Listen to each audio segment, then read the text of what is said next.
దేవుని వాక్యాన్ని చేత పట్టుకొని ఈ దేవుని వాక్యము మన కడుపు నింపుకోవడానికో, మన కుటుంబ సంపాదన కోసమో, మన పిల్లల భవిష్యత్తు కోసమో, మన కుటుంబ అవసరాల కోసమో దేవుని సువార్తను ప్రకటించకూడదు. దేవుని సువార్తను ప్రకటించాలి అంటే అనేకులు ఆత్మీయంగా ఆహార మంటలు కలిగి ఆకలితో ఉన్నారు. అనేకులు ఆత్మీయ జీవితంలో పతనమైపోతుంటున్నారు.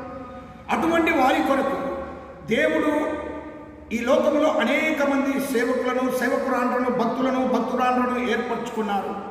వారి ద్వారా ఈ యొక్క దేవుని సువార్తను ప్రకటించబడి వారి ఆత్మీయ ఆకలిని తీర్చుటకు, వారి ఆత్మీయ జీవితములను పదిలపరచుటకు లేక ఆత్మీయ జీవితములను బలపరచుటకే ఈ సువార్త లేక దేవుని ప్రకటన అన్నది దేవుని ప్రియబిడలుగా ఏర్పరచబడిన వారు